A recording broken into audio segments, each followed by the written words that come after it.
Ma'am நீங்கள் வந்து காஞ்சிபுரம் சட்டமன்ற தொகுதியில் நாம் தமிழர் கட்சி சார்பாக போட்டிடுறீங்க. நீங்கள் எம்எல்ஏ ஆகிற பட்சத்தில் காஞ்சிபுரத்துக்காக இந்த நல்ல விஷயத்தெல்லாம் நான் பண்ணுவேன்னு நினைக்கிற ஒரு 5 விஷயம் ஒரு வாக்குறுதியாக கொடுக்கணும்னு நினச்சிங்கன்னா என்ன சொல்லுவீங்க? காஞ்சிபுரத்தை பொறுத்த வரைக்கும் இது வந்து ஒரு விவசாய பூமியாக இருக்குது, நெசவுக்கான பூமியாக இருக்குது. முக்கியமாக பார்க்க போனீங்கன்னா இப்போ நம்ம ஊருக்குள்ள பரப்புரையெல்லாம் போகும்போது மக்கள் சொல்றது கழிவு நீர் தேக்கம் தான் சொல்றாங்க. சாக்கடை எல்லாம் அடைச்சிருக்குது, கழிவு நீர் வந்து அந்த தேக்கத்தை வந்து இன்னும் அதற்கான ஒரு சரி பண்றது எதுவுமே நடவடிக்கை எடுக்கல. அதே போல குடிநீரும் பிரச்சனை இருக்கு. 4 நாளைக்கு ஒரு தடவை தான் தண்ணி வருதுன்றாங்க, குடிநீரும் இல்லாம இருக்குன்றாங்க.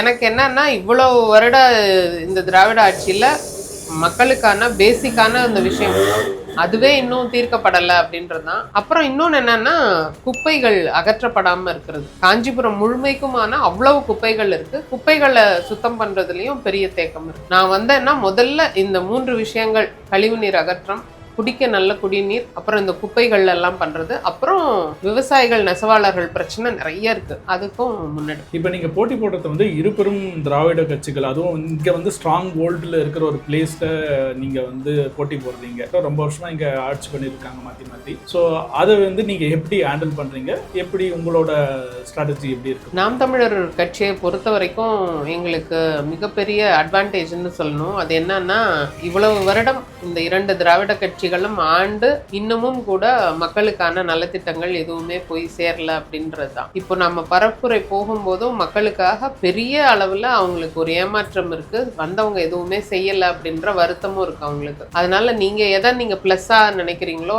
நான் அதுதான் பெரிய மைனஸா 2 திராவிட கட்சிகளையும் பார்க்குறேன். அதனால புது வாய்ப்பா அவங்க எல்லாம் எங்களுக்கு இந்த முறை வாய்ப்பளிப்பாங்க அப்படின்ற நம்பிக்கை எனக்கு இருக்கு. போற இடத்துலயும் அதுதான் சொல்றாங்க, இந்த பிரச்சனைகள்லாம் இன்னும் தீர்க்கப்படாம இருக்கு, நீங்களாவது வந்து எங்களுக்கு செஞ்சு கொடுங்க அப்படின்றது தான். அதனால களத்துல வந்து களம் எங்களுக்கு சாதமா இருக்கிறதா பார்க்கணும்.